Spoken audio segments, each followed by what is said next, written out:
eu sou teu e tu és meu.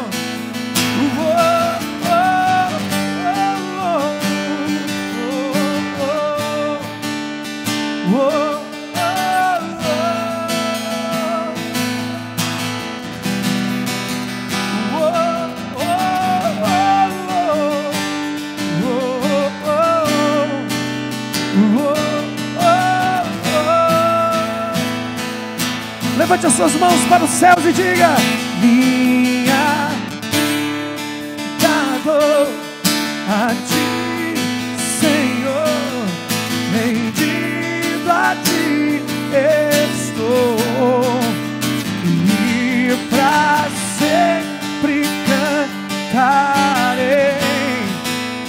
Faz em mim o teu querer, a minha vida, minha dado a ti, Senhor, rendido a ti estou, e pra sempre faz em mim. Suas vozes cantem bem forte. Minha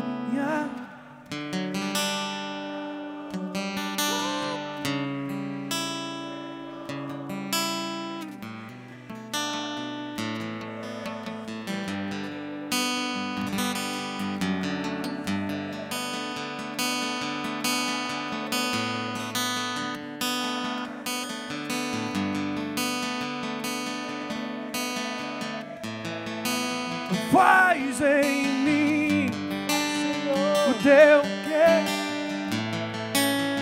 Faz em mim o teu. Aleluia, Senhor.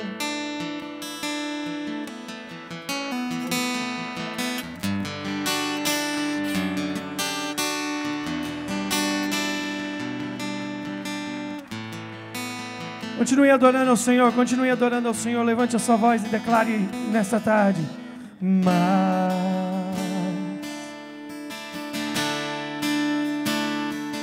de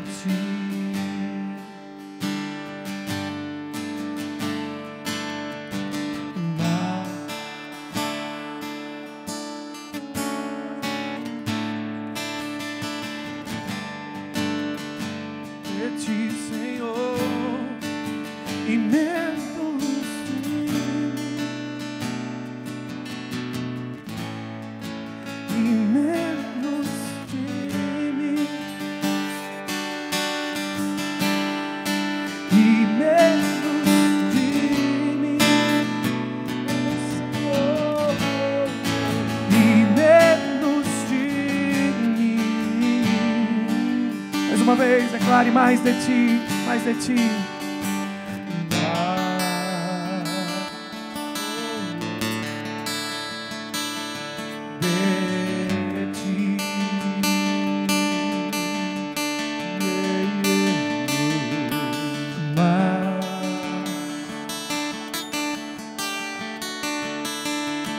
De ti, e menos, e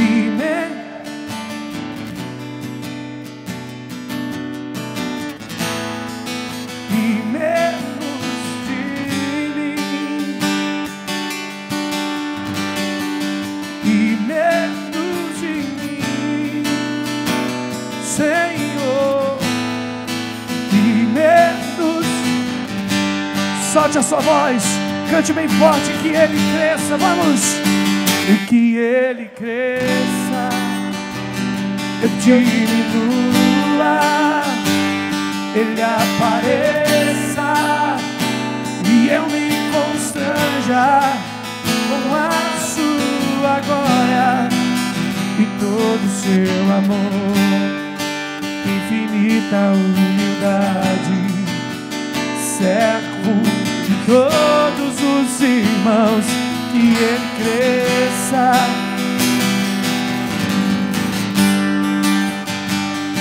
Ele apareça,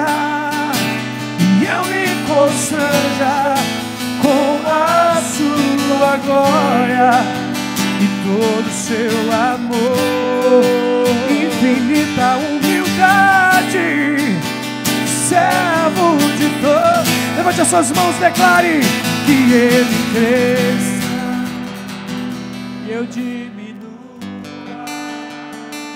Ele apareça.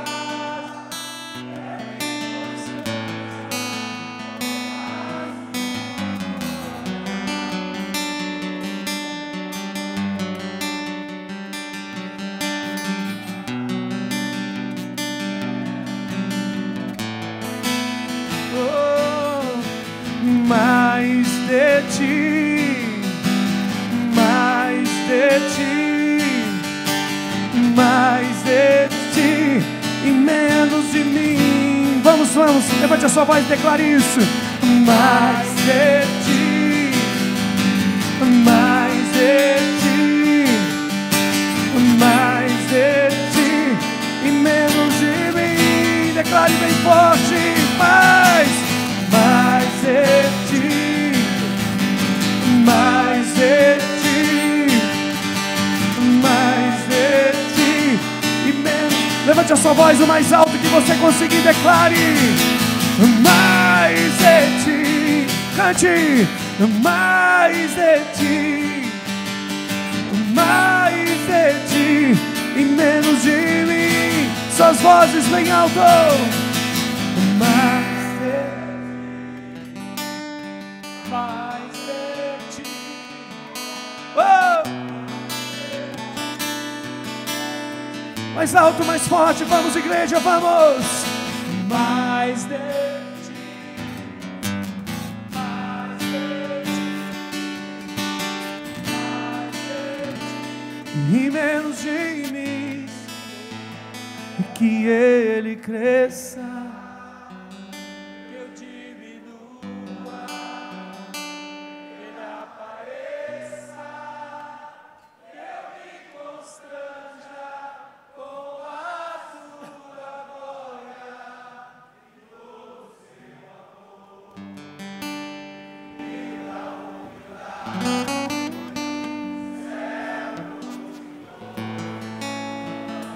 Que Ele cresça e eu diminua.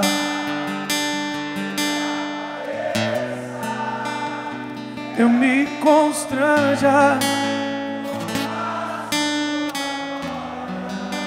e todo o seu amor, infinita humildade, servo de todos.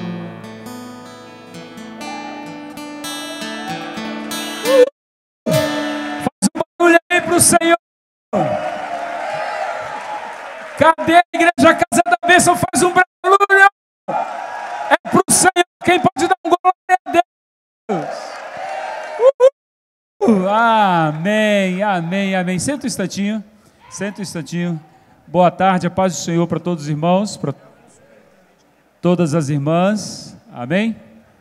Almoçaram bem? Todo mundo almoçou bem? Hã? Quem quer um cafezinho? Quem quer?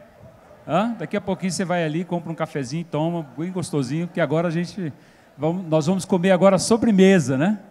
Almoçamos, alimentamos o nosso corpo físico e agora nós vamos alimentar a nossa alma. Amém? Antes de passar para o pastor Eliatan, eu quero agradecer a minha família Casa da Bênção pelas orações, né? Os últimos 2 anos da minha vida eu tive uma experiência que eu não desejo para ninguém. Passei pelo vale da sombra da morte. Quem já passou por esse vale aí? Quem já passou por esse vale? Viu, Davi? Não é brincadeira, não. E quando você está acabando de passar pelo vale, se você pegar a primeira direita, não erre, tem que ser a primeira direita depois do vale da sombra da morte, você desce na casa do oleiro. Deixa eu falar uma coisa para vocês. Ninguém sai do mesmo jeito. Toda pessoa que descer na casa do oleiro e deixar ele fazer de novo, amém? Volta um vaso novo. Então eu quero agradecer as orações. Eu estou aqui hoje, primeiro, por causa da misericórdia do meu Deus. Segundo, pelas orações da minha família, Casa da Bênção. Amém? Muito obrigado de coração as orações de cada um de vocês. A Ele toda a honra, toda a glória e todo o louvor. Amém? Vamos aplaudir o nosso Deus, vamos? Amém, amém. Eu tenho a honra e o privilégio de apresentar um colega, um amigo, filho de um grande homem de Deus. Quando eu tinha, Eliatan, apenas 15 anos, eu estava começando a minha vida no ministério como obreiro aqui da Casa da Bênção, sentado nesses bancos que vocês estão vendo aí. Eu ouvi a primeira vez o seu pai ministrar, 15 anos de idade. E quando ele acabou de ministrar a minha oração, ele chamou todo mundo à oração na frente, no altar, e a minha oração, eu falei assim para o Senhor: Senhor, se um dia o Senhor me chamar para ser um homem de Deus, um pastor, eu quero ser igual a ele. Então, o missionário Paulo Roberto Rezende foi um grande referencial para a minha vida ministerial. Procure colar do lado de homens e mulheres que te levem para cima, para perto de Deus. Para perto de Deus. Se você está do lado de uma pessoa, que essa pessoa está te afastando de Deus, chuta no bom sentido, que é laço. Sai fora, sai fora. Se você está ministrando para ele, ele não quer se converter, ele não quer se aproximar de Deus, sai de perto. Senão ele vai levar a sua vida para baixo. Então, o missionário Paulo Roberto Rezende, companheiro, amigo, a penúltima vez que ele esteve em Brasília, ele ficou hospedado na minha casa, tive a oportunidade de Eliatan tomar café todos os dias, durante 6 dias, tomar café e conversar sobre as coisas do reino de Deus. Você não conversava outra coisa com o missionário Paulo Roberto. Todas as vezes que você sentava para ele para conversar, era reino de Deus. Reino de Deus. Independente de placa, de denominação, reino de Deus. Amém? Então eu tenho o prazer de apresentar o pastor Eliatan, que já pregou aqui para a gente na catedral, né, em outra oportunidade, teremos outras oportunidades. Fala muito bem para a família, se alguém quiser um dia convidar ele para ministrar para a família. Amém? Tem uma mensagem muito forte para a família. Então vem cá, pastor Eliatan, ele vai ministrar agora aquilo que Deus colocou no coração dele para os nossos corações. Amém? Tem algum superintendente aqui no nosso meio? Superintendente, acena com a mão, superintendente. Isso, vocês estão sendo chamados aqui na igreja de apoio, tá? Os superintendentes, isso. Eu sei que vocês vão com o coração partido, mas o apóstolo está chamando vocês para uma reunião especial, só os superintendentes. Isso. Vamos receber com alegria, fique de pé. Levanta a sua mão aqui para frente. Fala assim: pastor Eliatan, nós te amamos como amávamos o teu pai, e nós abençoamos a sua vida, a sua família e o ministério que Deus te confiou, que a unção que estava sobre o seu pai esteja em porção dobrada sobre a sua vida. Fala assim para ele: deixa Deus te usar para nos abençoar. Vamos recebê-lo com alegria, uma forte salva de palmas.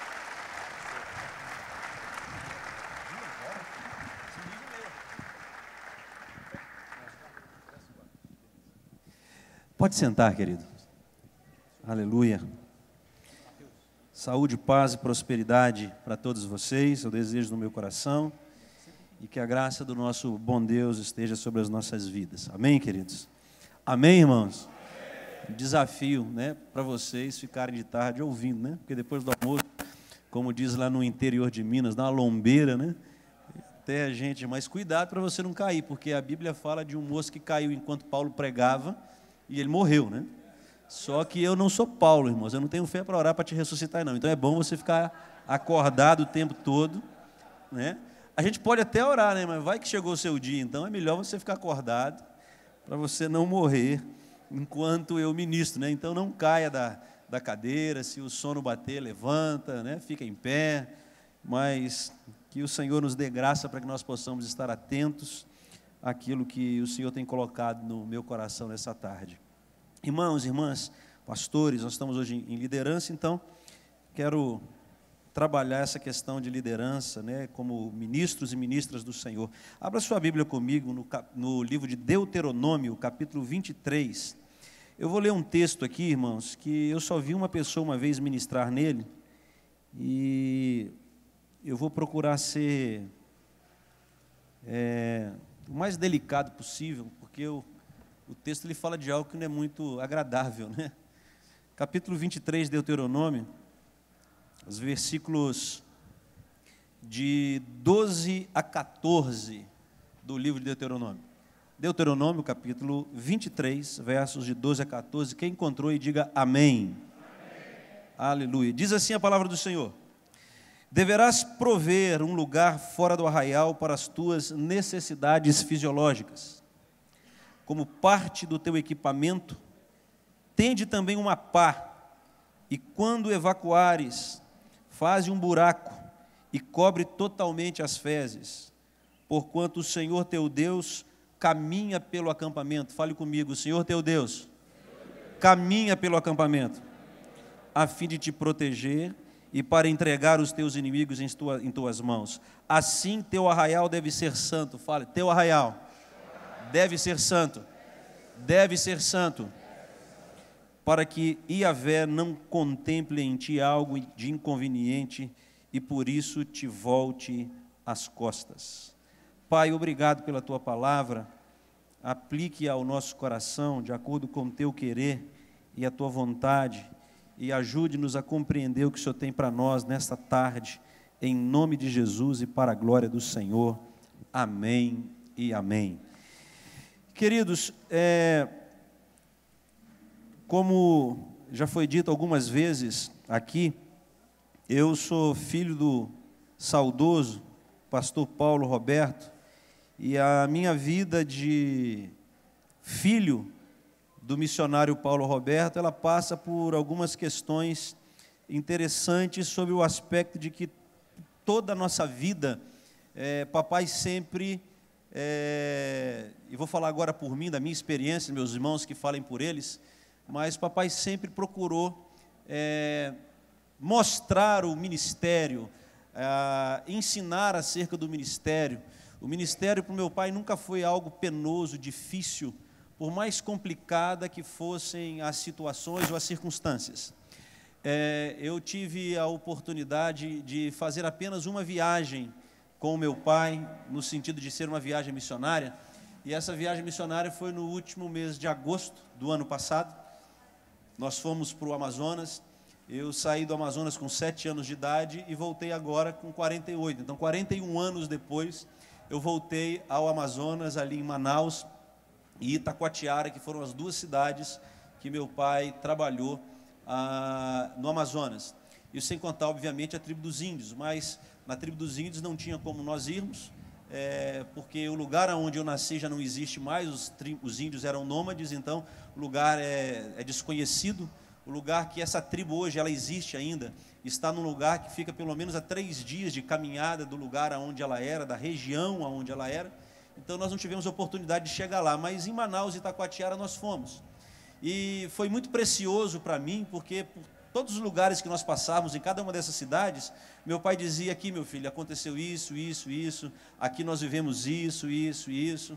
Nós passamos num determinado lugar, que ele falou assim: marca esse lugar. Aí eu fiquei marcando. Nós estávamos no táxi, andamos, e aí depois de, sei lá, uns 15, 20 minutos andando de carro, aí ele falou: você lembra do lugar que eu falei para você marcar? Eu falei: lembro. Pois é, naquele lugar eu falava com a sua mãe: você quer que eu compre um pão para você comer, ou você quer pegar o dinheiro do pão e a gente vai de ônibus?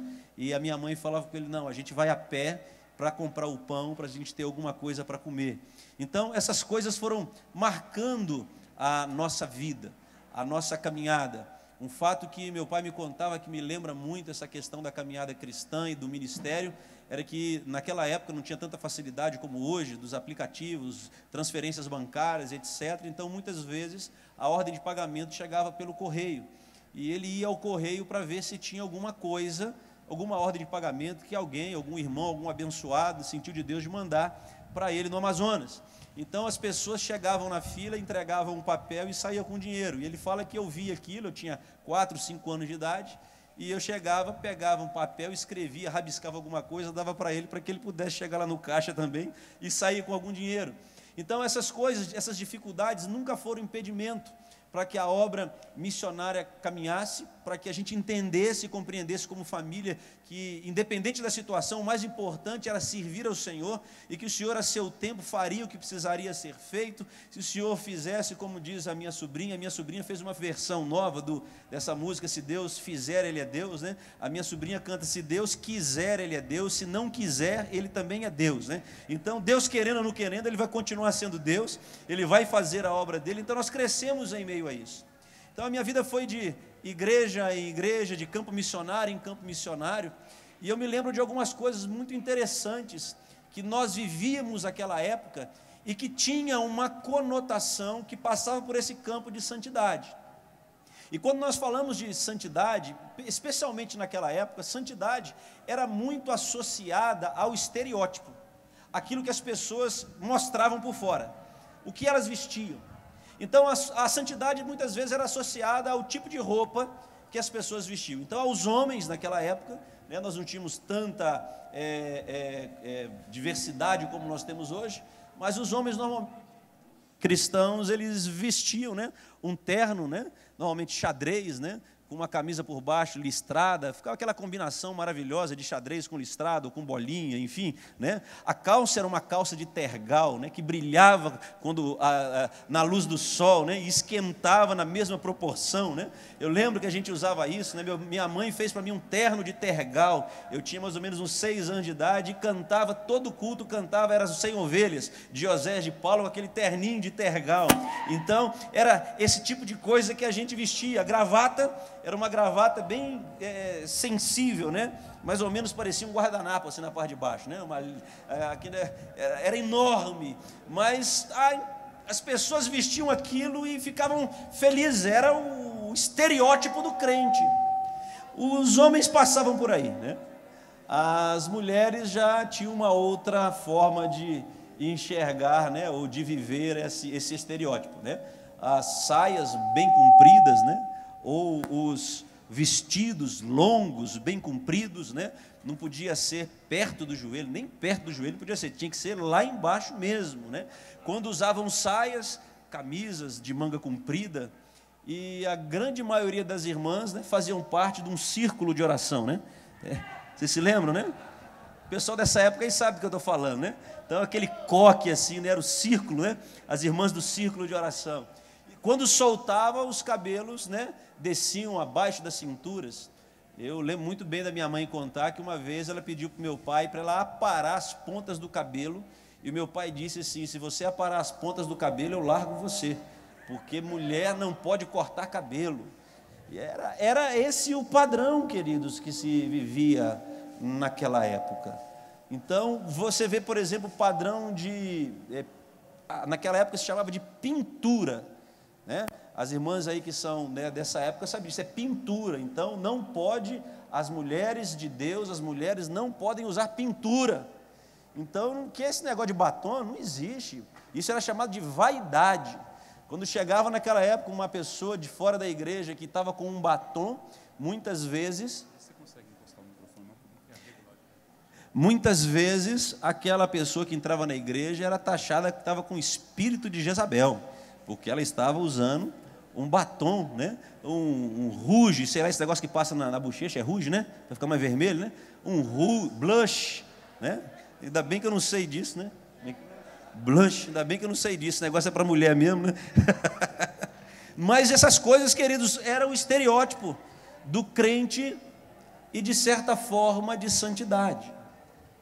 Irmãos, graças à internet, me lembrei de uma música que nós cantávamos naquela época e que eu achei ela na internet e eu tirei um print dela, e eu acho que tem gente aqui que vai lembrar dessa música que expressa um pouco esse tempo da visão de santidade. Eu estava vindo para cá, liguei para minha mãe, falei, mãe, a senhora lembra dessa música? Ela falou, lembro demais. Canta ela aí para mim. Eu não sei não. Eu falei, então eu vou procurar. Então, quem é mais antigo aí, pessoal aí de 30, 40 anos atrás, deve lembrar de uma música que se cantava na igreja, que era assim: olhei para este mundo e não pude encontrar poder para me salvar, poder para me... Quem lembra dessa música? Levanta a mão. Aí, tá vendo?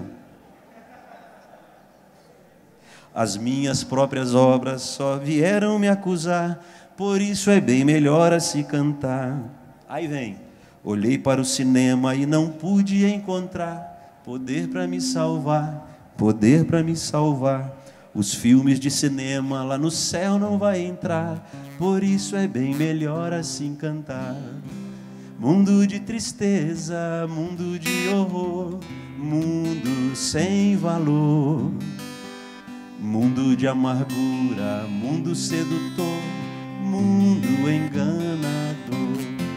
Mal eles sabiam que uns 30 anos depois a igreja não ia comprar os cinemas.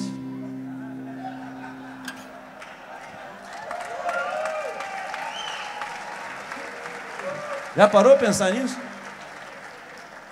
Os cinemas viraram muitos templos.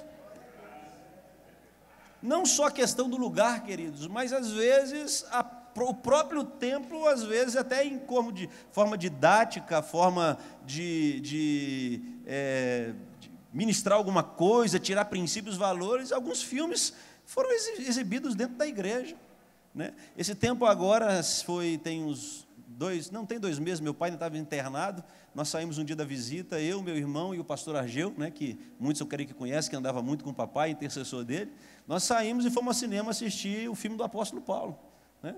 Então, a gente olhando isso nessa época, né, eu sei que no céu não vai passar filme não vai ter, os filmes de cinema lá no céu não vão entrar, eu sei disso. Mas pensa a mentalidade da questão da santidade, né? Hoje, os crentes vão ao cinema assistir filme que fala sobre a vida do apóstolo Paulo. Os cinemas estão sendo comprados para ser igrejas, templos evangélicos. Mas não fica só aí, né? A continuação da música diz assim: e na televisão eu não pude encontrar poder para me salvar, poder para me salvar. Programas de TV lá no céu não vai entrar, por isso é bem melhor assim cantar. Mas eles não sabiam que 30, 40 anos depois as igrejas vinham comprar emissoras de TV. A televisão passa muita porcaria, irmãos. Eu não estou dizendo, estou fazendo apologia à televisão. Mas eu estou tentando que a gente pense uma conexão do padrão de santidade que se colocava. Hoje a televisão é usada até para ministrar a palavra do Senhor. Tem muita porcaria? Tem, mas também tem muita coisa boa que a gente vê por intermédio da televisão. Mas esse era o padrão de santidade. Aí continua: olhei para o cigarro e não pude encontrar. Esse mesmo, não tem nem jeito, né? Não dá nem para defender, né?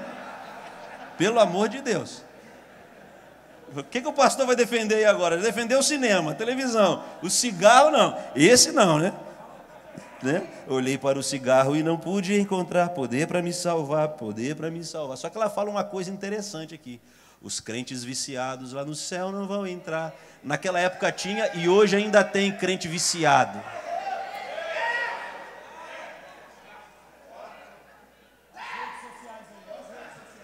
Tem crente viciado, irmãos.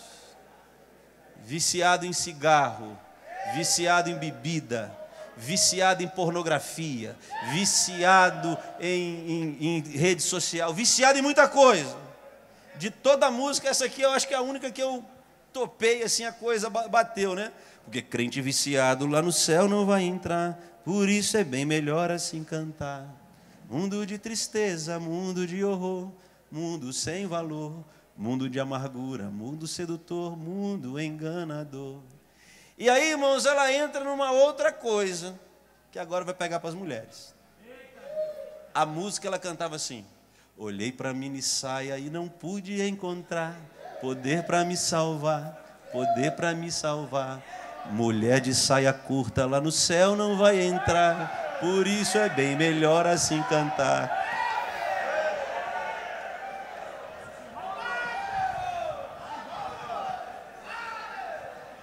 E aí, irmãos, Mulher de saia curta entra ou não entra no céu? Será? Você pode afirmar isso categoricamente? E as índias que nem saia usa, como é que fica?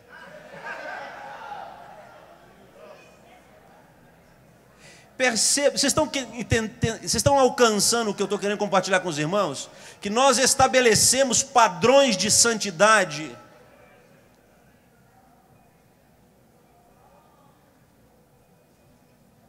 E aí, o final da música, ela dizia, né?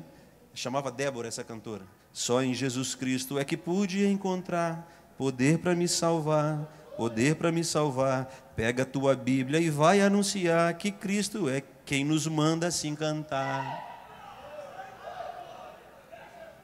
Isso, queridos, era uma forma ou um padrão, um modelo de santidade estabelecido há 40, 50 anos atrás. E você pega esse padrão, esse modelo de santidade, se assim o era e estava certo, hoje todos nós estamos errados, porque ninguém mais anda assim. Estou falando mentira ou verdade?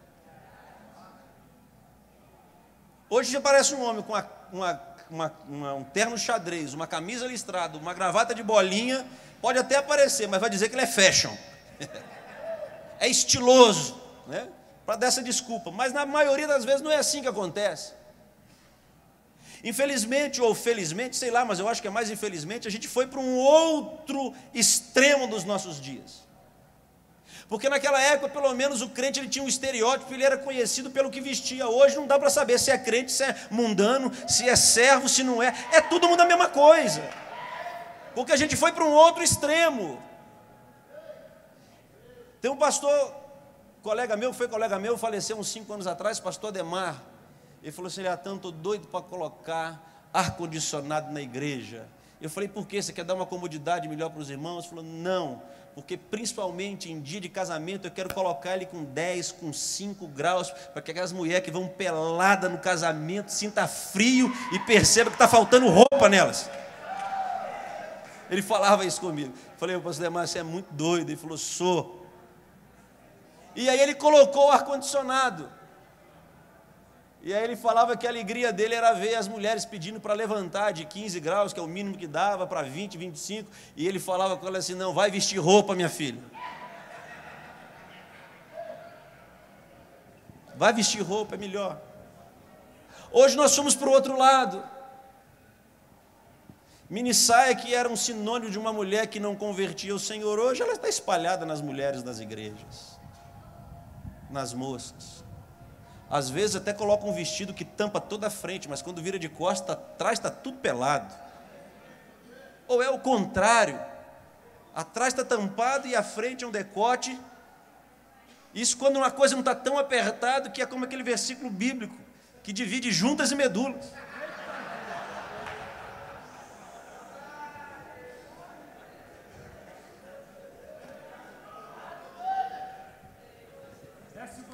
Esses dias, irmãos, eu estava na igreja que eu pastorei, não estou falando dos outros, não, estou falando de mim. Tem que cortar na própria carne. A gente ensina, a gente orienta. A palavra do Senhor diz que nós temos que andar com ordem e decência. Eu, como pastor, acredito que eu não tenho o direito de falar como a sua mulher tem que vestir. Eu cuido da minha, cada um cuide da sua. Mas a gente orienta.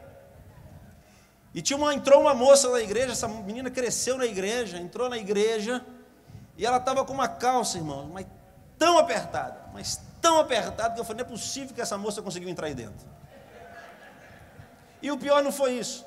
O pior é que ela sentou na frente do irmão que nós temos na igreja, é um senhor de idade, que eu tenho muito carinho por ele, chamo ele de profeta, inclusive. E quando, irmãos, ela se assentou na frente dele, ela é muito alta e ele é muito baixo. Então, assim, a visão dele ficou assim, mais ou menos assim, nessa região aqui. Irmãos, eu estava no púlpito olhando aquilo, e eu não sabia se eu ria ou se eu chorava. Porque o irmão, ele queria sair fora daquele negócio, mas não conseguia, porque tomava muito espaço na frente dele. Não dava para ele mudar de lugar. E ele ficou o tempo todo incomodado. Ele só tranquilizou um pouco na hora que sentou, porque na hora que sentou... Não via mais aquela situação. Mas nós fomos por um outro extremo. Uma época, nada podia, porque aquilo era um padrão de santidade. Agora vivemos uma outra época que tudo pode. Nós vivemos um momento da história que é conhecido como a pós-modernidade. A pós-modernidade, ela tem algumas características. Quais são as características? A característica principal da pós-modernidade, que os sociólogos, enfim, eles dizem, é a questão do relativismo. Tudo é relativo. As verdades são relativas, ou seja, algo pode ser verdade para mim e para você não é. Algo pode ser verdade para você e para mim não é. E esse entendimento, essa visão tem entrado no meio da igreja. E o pior de tudo é que o pessoal tem tentado relativizar a palavra de Deus. Só que a palavra de Deus não é relativizada, ela é uma verdade absoluta. Jesus não disse eu sou mais ou menos, ele disse não, eu sou o caminho, eu sou a verdade e eu sou a vida. E ninguém vem ao Pai se não for por mim.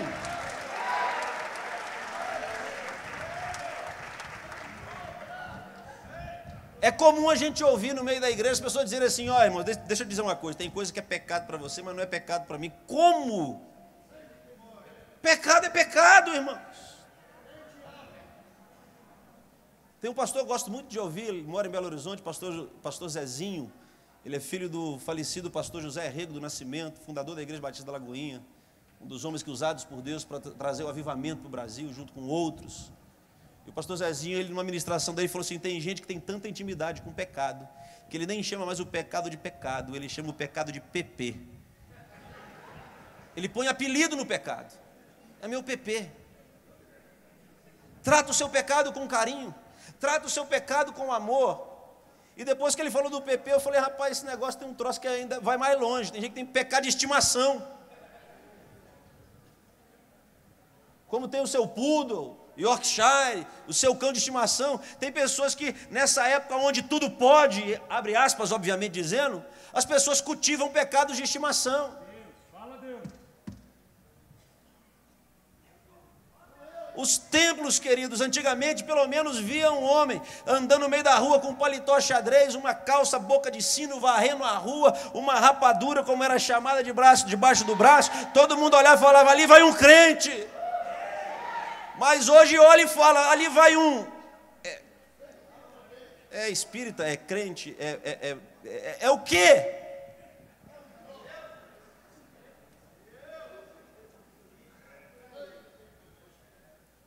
Santidade. Sabe qual é o problema, queridos? E nesse texto que nós lemos, o desafio desse texto, esse texto está sendo falado apenas para os soldados. O contexto desse texto é um contexto militar. As tropas saíam à guerra, eles tinham as suas armas de guerra, tinha a sua mochila para carregar aquilo que eles mais precisavam. Enfim, a caminhada estava pronta. E eles montavam um arraial. O que é um arraial? Um arraial é um lugar transitório, especialmente para que as tropas fiquem enquanto estão indo à guerra ou aos seus treinamentos. E quando nós pensamos sobre esse aspecto, trazendo para os nossos dias, o que nós estamos fazendo aqui? Nós estamos num arraial, essa terra é um grande arraial, porque o lugar para onde nós vamos e aonde nós vamos morar é a Nova Jerusalém. Então nós estamos passando por esse arraial chamado terra, e cada um de nós tem as nossas armas nas nossas mãos, mas tem um instrumento que não pode faltar em hipótese nenhuma em meio às armas. Que instrumento é esse? A tal da pá. Porque era falado aos soldados, e isso era a lei de Deus. Lembre-se de levar uma pazinha, meu filho. Porque quando apertar, e você precisar de fazer o número 2, vou tentar ser mais prático, para não ter que ficar falando a outra palavra que vocês conhecem com 2 sílabas. Quando você tiver que fazer o número 2, sai, cava um buraco, e joga fora aquele negócio dentro do buraco e tapa. Porque o Senhor teu Deus anda no meio do arraial. E o arraial tem que ser santo. Preste atenção, queridos. Ontem o pastor Moisés iniciou a sua mensagem, o missionário Moisés iniciou a mensagem falando sobre alguns aspectos da santidade, que ela pode abranger várias áreas, e é isso mesmo. Hoje pela manhã eu falei sobre nós sermos santos. a nossa visão, dependendo do seu ponto de vista, dependendo da sua referência, você é santo, a sua santidade, a santidade de Deus aumenta na sua vida ou não, então é de nós. Mas nessa tarde eu quero dar ênfase à santidade do arraial, porque muitas vezes nós nos preocupamos em nos tornar santos, mas passamos por esse arraial deixando um rastro de...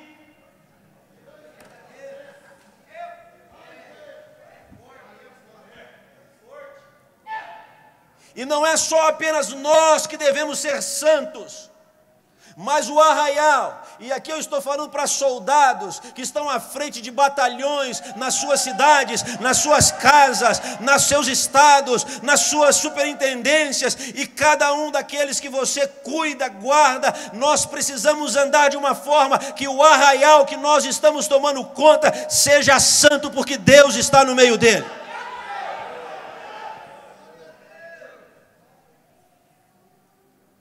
Quando nós olhamos, queridos, para o modelo de santidade do passado, ou o modelo de santidade do presente, a gente percebe que tem muito montinho soltado no meio do caminho.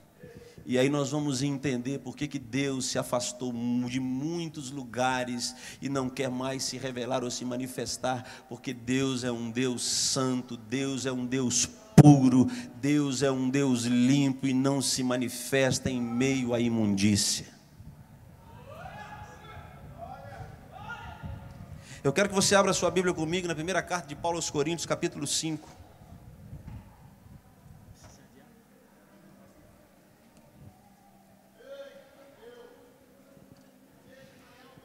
Primeira carta de Paulo aos Coríntios, capítulo 5.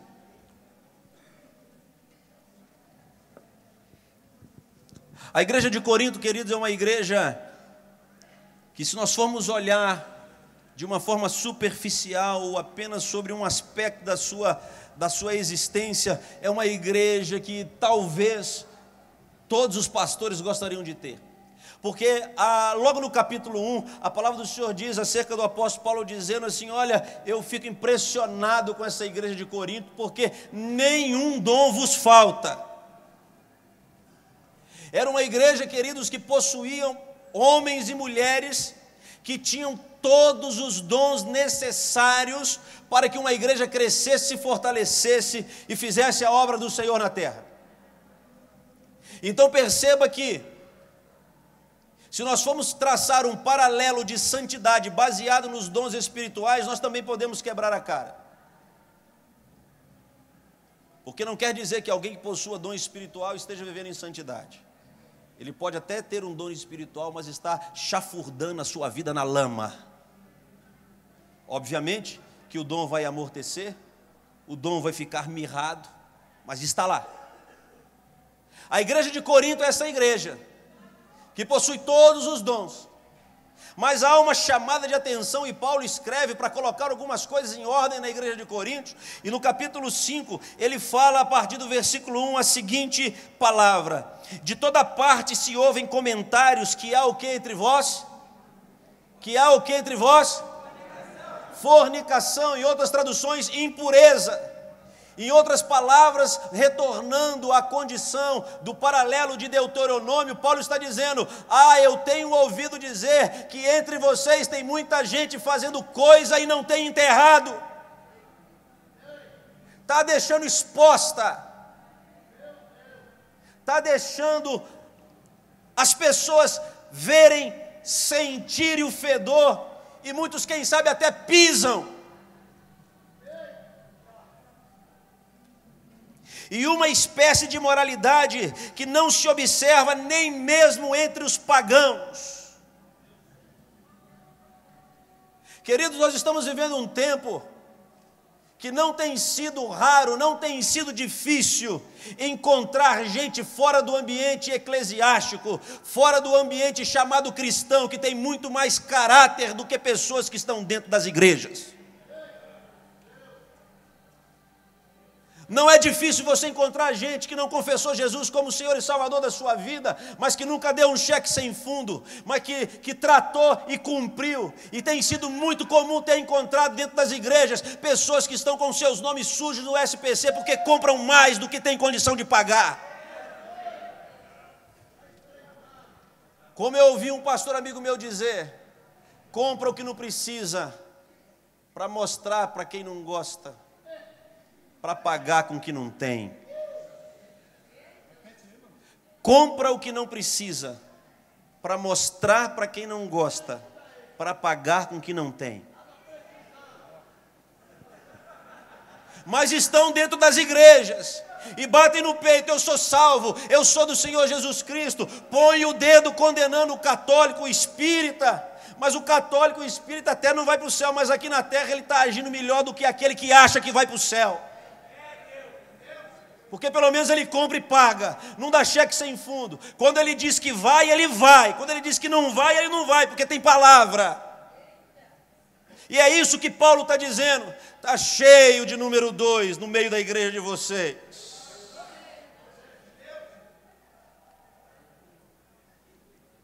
Se encontra imoralidade que não se observa nem mesmo entre os pagãos.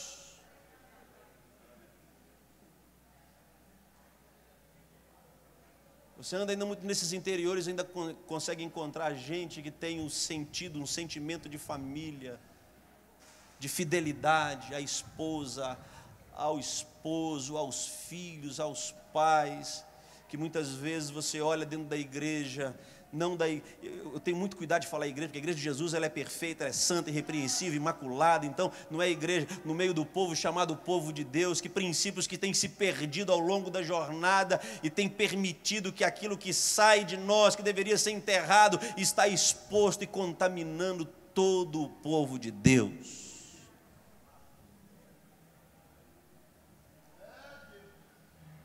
E ele continua dizendo: a ponto de alguém manter relações sexuais com a mulher do seu pai. O que é isso? Não, isso é normal. Isso é comum. É não a mãe dele, é a madrasta dele. O pai dele que tome conta disso, ele que resolva para lá. Não! Nós, queridos que somos pastores, pastoras, nós temos uma responsabilidade diante de Deus e diante do povo. Nós somos zeladores da igreja e temos que mantê-la limpa, pura, íntegra, para que o Senhor possa andar no meio dela. Verso 2, Paulo continua dizendo: e ainda estáis cheios de arrogância, não devíeis, pelo contrário, repugnar tal atitude e expulsar da comunhão aquele que assim procede.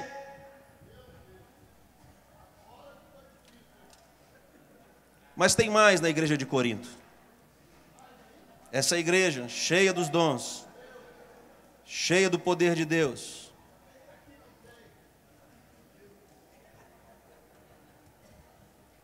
Segunda carta de Paulo, primeira carta de Paulo aos Coríntios, capítulo 11.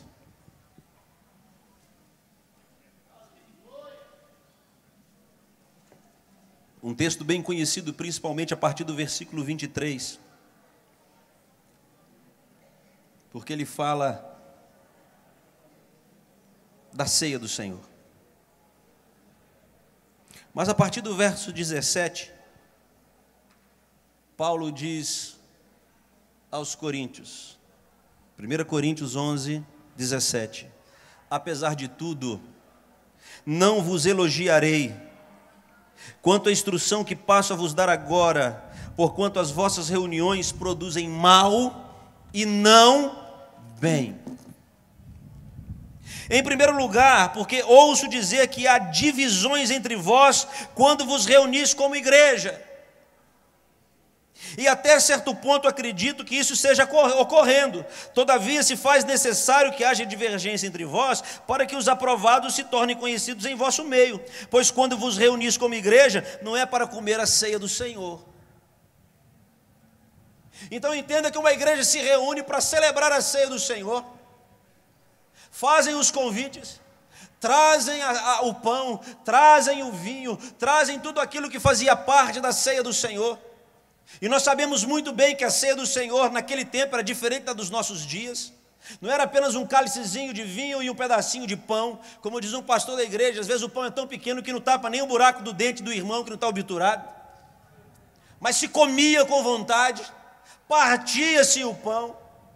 Não era apenas a ceia do Senhor, e aqui eu quero abrir apenas um parênteses, que muitas vezes a ceia do Senhor nos nossos cultos, parece que ela é só um ritualzinho que se deixa para os últimos 10 minutos, quando ela deveria ocupar o tempo todo, porque é a celebração, é a honraria, é a menção à morte de Jesus Cristo que nos trouxe vida. A ceia não deveria ser um pedaço do nosso culto, ela deveria ser o culto todo.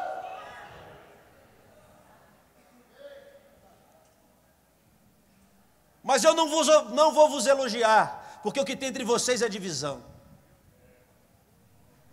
Como é que vocês querem que Deus ande no meio de vocês? Como é que vocês querem que a santidade do Senhor se manifeste? Como é que vocês querem que o arraial esteja limpo, se o que existe entre vocês são divisões e partidarismo? Lá atrás ele vai dizer, uns dizem, eu sou de Paulo, outros dizem, eu sou de Cefas, outros dizem, eu sou de Apolo, e ele acaba com a confusão, cavando e jogando tudo lá dentro, dizendo, nós todos somos de Cristo.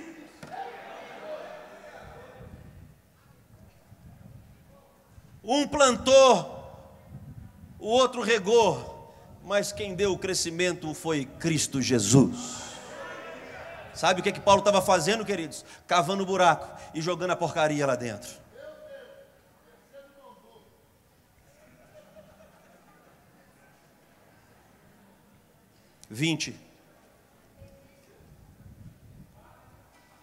Pois quando vos reunis como igreja, não é para comer a ceia do Senhor?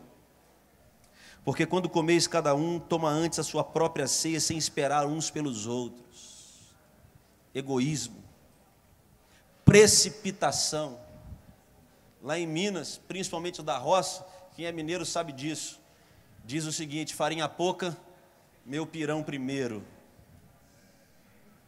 E muita gente dentro da igreja tem passado fome, passado necessidade, enquanto os muitos têm com abundância, mas não têm coragem de compartilhar o que Deus tem lhes dado.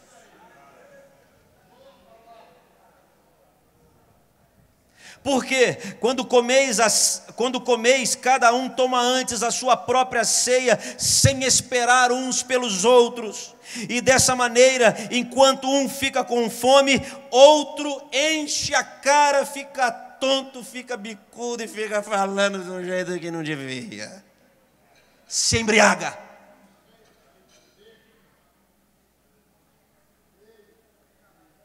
Essa é a igreja, queridos, de Corinto. Essa é a igreja que o apóstolo Paulo está disciplinando. Essa é a igreja que o apóstolo Paulo está falando, cavem os buracos e joguem tudo para dentro, porque o Senhor quer passar no meio do arraial, mas Ele só vai passar se o arraial estiver santo.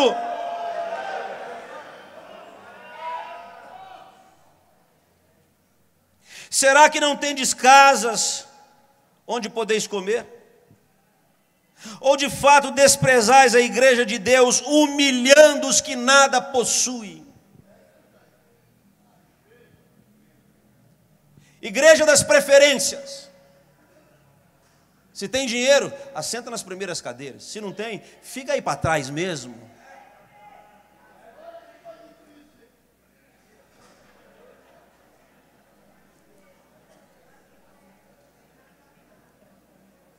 Tem um pastor amigo meu que diz o seguinte, tem certas igrejas que tem as cadeiras dos considerados. A cadeira dos considerados. Acepção de pessoa. Tem anel de ouro? Vem para perto de mim. Não tem anel de ouro? Fica onde você está. Eu enfrentei, queridos, muitos problemas no início do meu ministério, porque nós começamos a alcançar uma classe social um pouco abastada, e algumas pessoas na igreja, naquela época, obreiros, queriam que a pessoa que converteu no domingo, ou na segunda, ou na terça, no próximo culto, ele estivesse no púlpito pregando e dando o seu testemunho. Eu falei, ele só vai dar testemunho quando eu vir o fruto que o Espírito de Deus transformou a vida dele. Não é porque ele tem anel de ouro, dinheiro, carro do ano, é que ele vai fazer uso da palavra. Vai fazer uso da palavra quando eu vir que o Espírito de Deus está agindo na vida dele.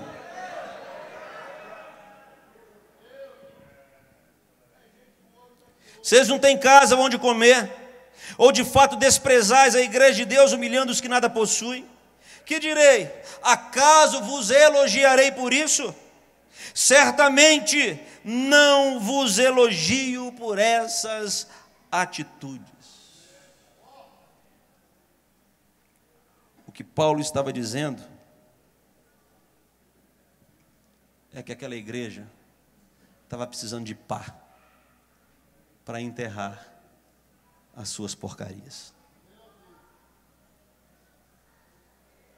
Segunda carta de Paulo aos Coríntios.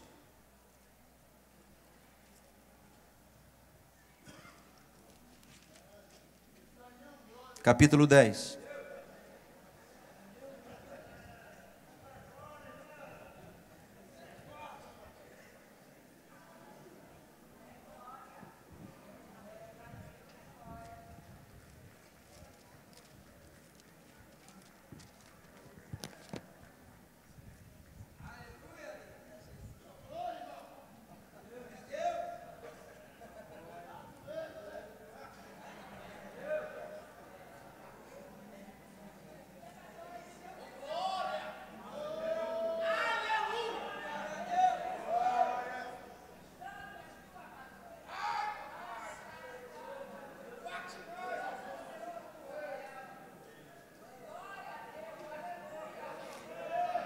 Antes do 2 Coríntios, vamos voltar no 1 Coríntios capítulo 10, antes do 2, quero ir no 1, capítulo 10.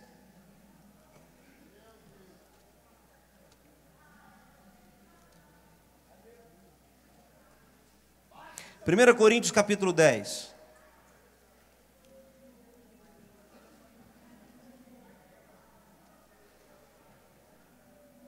A partir do versículo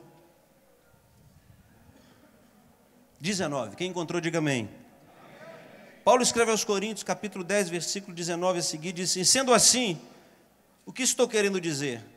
Será o sacrifício oferecido a um ídolo significa alguma coisa? Ou o ídolo tem algum valor? Não, quero enfatizar que o que os pagãos sacrificam é oferecido, isto sim, aos demônios e não a Deus. E não quero que tenhais qualquer comunhão com os demônios. Não podeis beber do cálice do Senhor e do cálice dos demônios. Não podeis participar da mesa do Senhor e da mesa dos demônios. Ou desejamos provocar os ciúmes do Senhor? Porventura, somos mais fortes do que Ele? Esse ano, queridos, eu voltei na minha comunidade de fé, que eu pastoreio. Sou pastor da igreja Casa de Oração para Todas as Nações. Estou nessa denominação há 35 anos. Se Deus me der vida e saúde, agora em agosto completo 22 anos de pastoreio na mesma comunidade, na mesma igreja, cidade ali em Contagem. E eu me lembro que no princípio eu bati muito forte nessa tecla, mas uns 4, 5, 6 anos ensinando, orientando, e eu confesso que um tempo as coisas passaram, foram ficando esquecidas, e esse ano o Espírito de Deus voltou a me chamar a atenção sobre essas questões. Comer na mesa de Deus e comer na mesa dos demônios. Irmãos, me perdoe, talvez você pense diferente. Se você pensar diferente, eu vou respeitar a sua forma de pensar, mas eu quero trazer para vocês o entendimento que eu tenho pela palavra de Deus, principalmente baseado nesse texto. E eu comecei a pegar pesado novamente na minha comunidade de fé agora na Páscoa, porque eu comecei a ver a alegria dos pais e dos filhos da nossa comunidade de fé pelo desejo de comprar os ovos e os coelhos de Páscoa. E o Espírito Santo falou comigo assim: é assim mesmo? O Espírito Santo falou comigo: Páscoa é isso mesmo? Você vai permitir isso na igreja? Dentro da nossa contextualização, você não vai usar a pá não, rapaz? E eu falei: eu vou usar a pá. E eu fui para o púlpito da igreja e falei durante alguns cultos e disse aos pais e às mães da igreja: eu não mando na sua vida, eu não mando na sua casa, mal eu mando na minha casa, pelo menos eu acho que mando, na minha mulher e na minha filha, mas na sua casa eu não mando. Mas eu, como pastor, não vou correr da responsabilidade de dizer o que a Bíblia diz. E quando nós tratamos de Páscoa, a Páscoa não é coelho, a Páscoa não é chocolate, a Páscoa é o cordeiro que foi morto com o sangue passado na verga das portas, para que quando o anjo da morte passasse e visse o sangue, ele não entrasse naquela casa e não matasse os primogênitos. E o Senhor estabeleceu isso como um memorial para que fosse celebrado ano após ano, para que quando os filhos de vocês, se assentados à mesa, perguntassem o que significa isso, vocês deveriam ensinar aos seus filhos: é porque quando o Senhor nos livrou do Egito, na noite que o anjo da morte passou, nós celebramos a Páscoa, o cordeiro foi morto, o sangue foi passado nas vergas e nós fomos livres, e este memorial nós caminhamos até os dias de hoje, e depois da morte de Jesus, continuamos a ensinar aos nossos filhos que Jesus é o cordeiro pascal.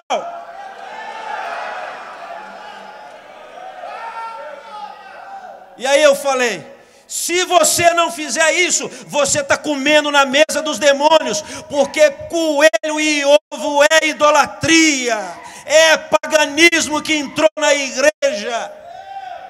O problema não é o chocolate, porque o chocolate é até muito gostoso, se você quiser me dar um depois eu como.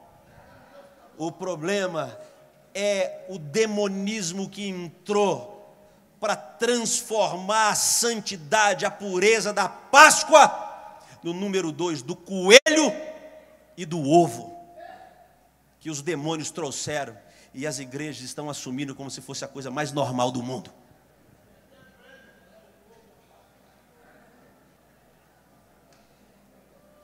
Poderia entrar por algumas outras celebrações que nós temos no mundo, no país, e que nós assumimos como autoritativas e cristãs, mas que são celebrações ao demônio. Já comecei a falar no mês passado sobre as festas juninas e as festas julinas.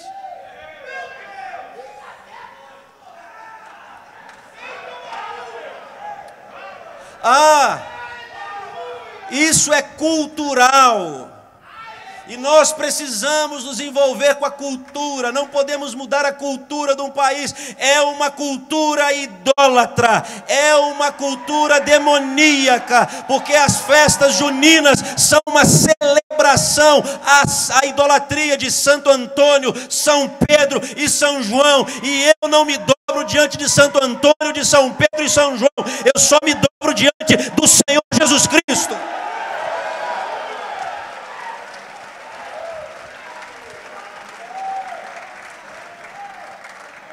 O pior não é isso, queridos.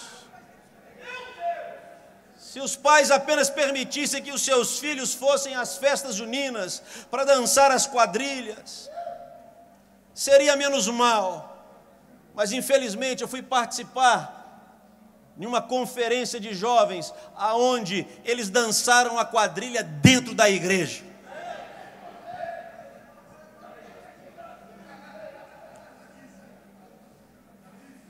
O pior, irmãos, o pior é quando nós queremos adaptar. Eu não vou fazer quadrilha, não.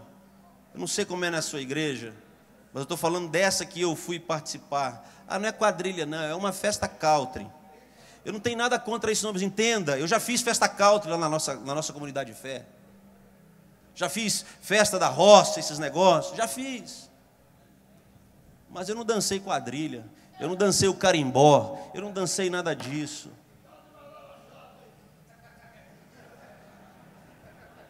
Não podeis beber do cálice do Senhor e do cálice dos demônios.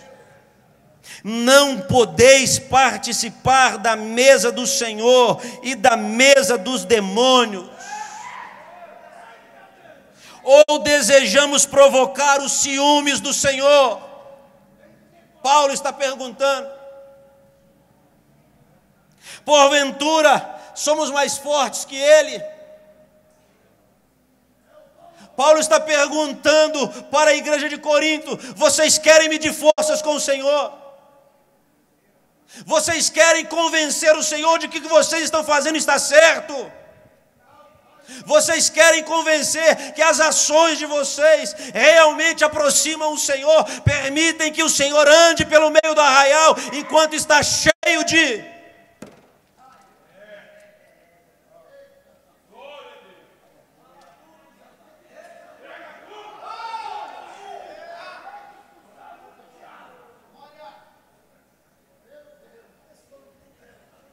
Sim, tudo é permitido. Voltemos à pós-modernidade, na relativização das coisas. Paulo está dizendo, sim, tudo é permitido. Porém, nem todas as coisas me convêm. Se você for olhar, é lícito fumar. Cigarro comum é lícito, não é nenhuma contravenção, não é nenhum crime você fumar cigarro. Mas convém? É lícito ir na festa junina? É, mas convém? E trazê-la para dentro da igreja. Ninguém deve buscar o seu próprio bem, mas o bem dos seus próximos. Comer de tudo que se vende no mercado, sem questionamentos, por causa da consciência, porque do Senhor é a terra e o que nela existe. Se, portanto, algum descrente vos convidar para uma refeição e quiser ir comer de tudo que vos servir, sem nada questionar pelo motivo da consciência. Mas se alguém vos prevenir, isso foi oferecido em sacrifício, nesse caso, não comais por causa daquele que vos avisou e por motivo da vossa consciência. E Paulo continua a dizer e advertir a igreja de Corinto que estava vivendo uma necessidade de voltar a uma santidade em meio à sua comunidade de fé. Aquela igreja precisava tirar a sujeira de dentro dela para que Deus pudesse voltar a passear no meio do arraial daquela igreja. Vamos a Apocalipse capítulo 1.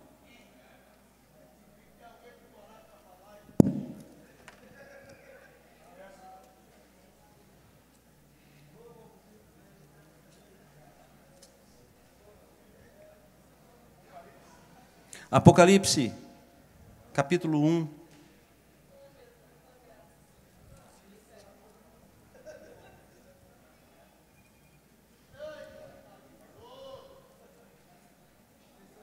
Apocalipse capítulo 1, nós temos, queridos, a visão que João tem do Cristo glorificado. Eu já disse em algumas igrejas que eu ministrei da Casa da Bênção, pregando sobre isso, que João foi o único homem que conseguiu ver os quatro aspectos ou as quatro facetas de Jesus Cristo. Ele viu o Cristo encarnado. O verbo que se fez carne habitou entre nós, mas não só ele, vários viram. Depois ele viu o Cristo crucificado. Muitos viram também o Cristo crucificado. João viu o Cristo ressurreto, junto com alguns irmãos que presenciaram Jesus depois de ser ressurreto. Mas só João viu o Cristo glorificado, e foi aqui na ilha de Patmos. Seus olhos eram como chama de fogo, da sua boca saiu uma espada de 2 gumes, seus pés como latão reluzente, a sua cabeça, os seus cabelos brancos como a lã, e a sua voz era como o som de muitas águas. O Cristo glorificado. Esse Cristo se apresenta a ele, queridos, e ele tem uma visão.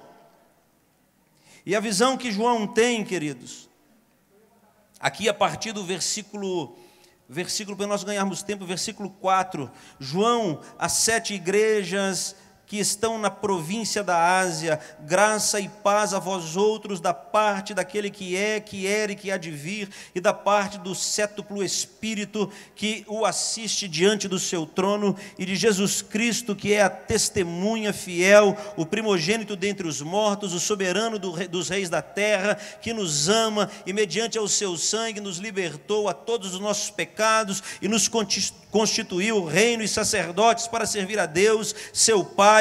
A ele, portanto, seja a glória, o domínio pelos séculos dos séculos. Amém. Eis que ele vem com as nuvens, todo olho verá, até mesmo aqueles que os transpassaram, e toda a tribo da terra se lamentarão por causa dele. Certamente assim será. Amém. Eu sou o Alfa, o Ômega, declara o Senhor Deus, aquele que é, que era e que há de vir, o Todo-Poderoso. Eu, João, irmão vosso, companheiro de sofrimento no reino e na presença, na perseverança na fé em Jesus, estava na ilha de Patmos por causa da palavra de Deus e do testemunho de Jesus. E no dia do Senhor achei-me exaltado no Espírito, quando ouvi atrás de mim uma voz forte como som de trombeta que dizia: escreve em um livro o que vês e envia-o às 7 igrejas: Éfeso, Esmirna, Pérgamo, Tiatira, Sardes, Filadélfia e Laodiceia. Voltei-me para observar quem falava comigo, e voltando-me vi 7 candelabros de ouro. Diga, 7 candelabros de ouro. E entre os candelabros alguém semelhante a um ser humano, vestindo uma longa túnica que chegava aos seus pés, e um cinturão de ouro ao redor do seu peito. A sua cabeça e os seus cabelos eram brancos como a lã, e tão brancos quanto a neve, e os olhos como uma chama de fogo. Seus pés reluziam como metal quando é refinado em fornalha ardente, e a sua voz como o som de muitas águas. Tinha em sua mão direita 7 estrelas, e da sua boca saiu uma espada com 2 gumes afiados. Seu rosto era como o próprio sol quando brilha, e em todo o seu esplendor. Assim que o admirei, caí aos seus pés como se estivesse morto. Então ele colocou a sua mão direita sobre mim e disse: não tenhas medo, eu sou o primeiro e o último, eu sou o que vive. Estive morto, mas eis que estou vivo por toda a eternidade, e possuo as chaves da morte e do inferno. Portanto, escreve sobre tudo o que tens visto, tanto os eventos que se referem ao presente, como aqueles que se sucederão depois destes. E no versículo 20, queridos, aqui não precisa fazer curso de teologia, exegese, não precisa de fazer curso de nada para você entender, porque aqui já está a revelação do que é a estrela e os castiçais. Não tem dúvida. Não precisa estudar escatologia para entender o que ele está dizendo sobre esse símbolo. Porque o próprio Jesus diz: este é o mistério das 7 estrelas, que viste na minha mão direita, e dos 7 candelabros de ouro. E ele diz: as 7 estrelas são quem? E os 7 candelabros são o quê? Não tem mistério nenhum, tem, irmãos? 7 estrelas são 7 anjos, os 7 anjos.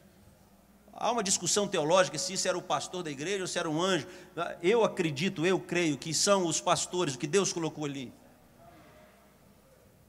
7 estrelas. E os 7 candelabros, as 7 igrejas. Agora, aonde estavam as 7 estrelas? Na mão direita. Não é isso que ele está dizendo? O mistério das 7 estrelas que viste na minha mão direita. Preste atenção, queridos. O detalhe que nós precisamos notar: mão direita. Ele podia dizer só na minha mão. Por que ele diz na mão direita? Porque direita nas Sagradas Escrituras diz respeito à honra. A direita se assentava no contexto da cultura oriental hebraica aquele ou o filho primogênito ou aquele a quem deveria ou queria se honrar. É por isso que a Bíblia diz que Jesus está sentado à direita direita de Deus Pai. Por quê? Porque ele está honrado, porque ele desceu a essa terra, padeceu como homem, mas Deus o exaltou soberanamente, lhe dando um nome que está acima de todo nome, ao qual todo joelho se dobrará e toda língua confessará que Jesus Cristo é o Senhor, para a glória de Deus Pai, e é por isso que ele está à direita de Deus.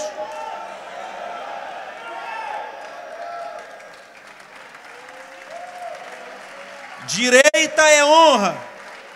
Aonde estão os pastores das igrejas?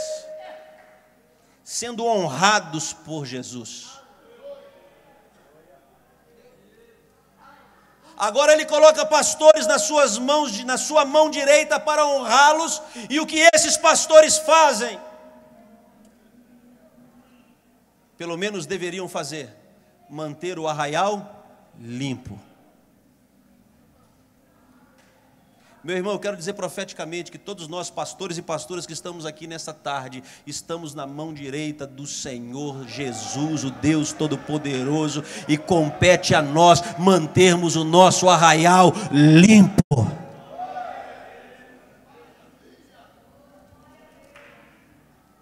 Antes de voltar aqui, eu quero que você venha comigo em Mateus capítulo 5. Evangelho segundo Mateus capítulo 5.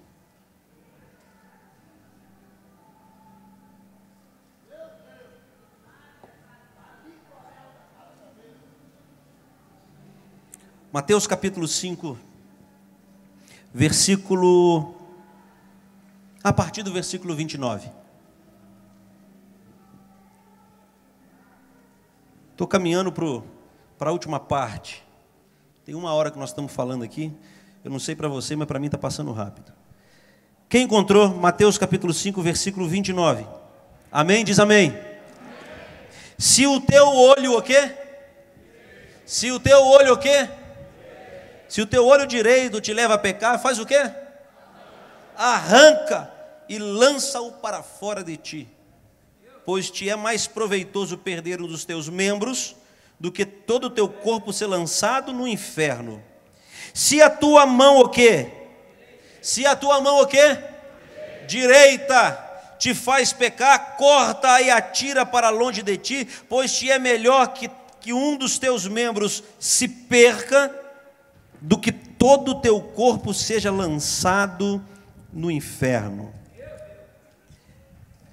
Mais uma vez a direita, olho direito e mão direita. Preste atenção, queridos, que aqui quando nós estamos lendo o capítulo 5, 6 e 7 de Mateus, conhecido como Sermão do Monte, diferente do que muitas pessoas acreditam que Jesus estava falando para a multidão. Não, Jesus não estava ministrando à multidão, Jesus estava ministrando aos seus discípulos. A multidão estava por ali, mas a mensagem conhecida como Sermão do Monte não foi feita e não foi falada para a multidão, é para os discípulos. Você vai ver logo no versículo 1 do capítulo 5 que diz que Jesus, ele foi vendo as multidões, subiu o monte e assentando-se, os seus discípulos se aproximaram dele. Então Jesus está ensinando os seus discípulos. Jesus recrutou os discípulos, Jesus chamou os pescadores, Jesus chamou o coletor de impostos, Jesus chamou um membro do partido semelhante ao que nós temos no país quando começou lá atrás, que era Simão o Zelote, que aprontava de todo. Jesus chamou, está com seu staff agora completo, e agora Jesus passa a ensiná-los. Multidão, queridos, não tem caixa para receber ensinamento como perdoa o teu inimigo, bateu numa face, dá outra, pediu a túnica, dá a capa, pediu a capa, dá a túnica, pediu para andar 1 milha, anda 2. O povo não conhece, não entende isso não, irmãos. Não tem pique muitas vezes para encarar isso não. Quem é chamado para isso são discípulos.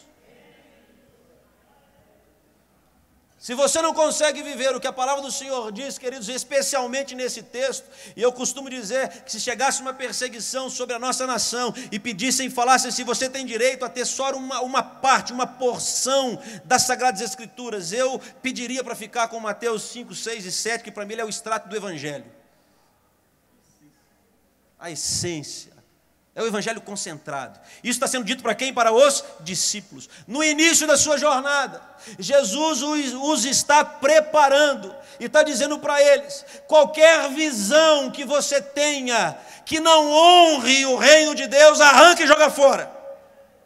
Se o teu olho direito te faz pecar, arranca e joga fora, porque é melhor você entrar no céu sem o teu olho do que você ir para o inferno com o seu olho no lugar. O que Jesus estava dizendo para ele? Olho, visão. Toda a visão que vocês têm que ter, meus filhos, meus discípulos, tem que honrar o Pai que está no céu. Tudo que vocês virem, tudo que vocês intentarem, tem que honrar o Pai. E ele fala: se a tua mão direita, mão diz respeito a quê? A obras, trabalho. Qualquer trabalho que você empreenda, qualquer trabalho que você faça, qualquer obra que você faça, tem que honrar o nome do Pai, tem que ser para a glória do Pai. Vocês vão começar a sair junto comigo e a ver o que eu vou fazer no meio do povo, e vocês vão perceber que tudo que eu fizer é para a glória do meu Pai. Início da caminhada. E a partir daí, queridos, os discípulos começam a andar com Jesus. E aí nós vamos para Mateus capítulo 18.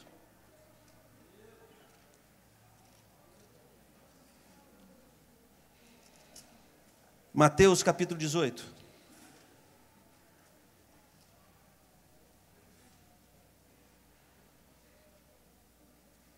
Versículo 8. Quem encontrou, diga amém. Sendo assim, se atua o quê? Se atua o quê? Mais alto, atua? Se a tua mão, ou o teu pé fizerem cair em pecado, corta-os e lança para fora de ti. Pois é melhor entrares na vida mutilado ou aleijado, do que tendo as duas mãos ou os dois pés e seres atirado no fogo. Verso 9. Se um dos teus olhos, ou se o teu olho te faz pecar, arranca-o para longe de ti, pois melhor é entrares no reino sem um dos olhos, do que tendo os dois e ser lançados no fogo do inferno. Aqui nós tivemos uma mudança radical em relação a Mateus capítulo 5. Há uma inserção e há uma extração. O que foi inserido aqui no 18 que não tinha lá no 5? O quê? O pé. Lá para os discípulos no começo ele disse: se o teu olho direito ou se tua mão direita te faz pecar, corta e joga fora. Aqui no capítulo 18 ele fala agora de mão, pé e olho. Então foi inserido e o que foi extraído? Oi? O direito. Ele não está falando mais se o teu olho direito te faz pecar, se tua mão direita te faz pecar. Ele está falando se o teu olho te faz pecar, se tua mão te faz pecar, e insere a questão do teu pé te faz pecar. Então vamos começar pelo pé. Por que ele insere o pé? Lá atrás não tem pé, pé é caminho, é caminhada. Lá atrás eles estavam começando, não tinha começado a caminhada. No 18, eles já estão caminhando. Então Jesus está falando com ele: se a tua visão te faz pecar, se as tuas obras te fazem pecar, ou se o caminho que você tem andado te faz pecar, corta e lança fora. Porque é melhor você entrar caolho, maneta e perneta no céu, do que ir com todos eles direto para o inferno. O que aconteceu com esses discípulos? Eles começaram a crescer na caminhada com Deus. E por que não tem mais direito? Porque quem caminha com Deus não precisa ser relembrado todo dia que o que você tem que fazer, que o que eu tenho que fazer, tem que honrar o nome de Jesus. Isso já tem que estar guardado no meu coração. Mas tem gente que parece que tem que ficar lembrando todo dia que ele só é o que é porque o Senhor o chamou, é porque o Senhor o capacitou, é porque o Senhor tem sustentado, e que é por meio dele, por ele, para ele que são todas as coisas. Jesus já espera que nós saibamos disso, e que ele não precise ficar lembrando a gente Que o que eu tenho que fazer tem que ser na visão de santidade, que as minhas obras têm que ser em santidade, que o meu caminho tem que ser no caminho de santidade, porque o caminho de Deus é perfeito, a sua palavra é poderosa, ela é a arma, é o escudo de todos aqueles que nele confiam, e o caminho de Deus é feito em santidade.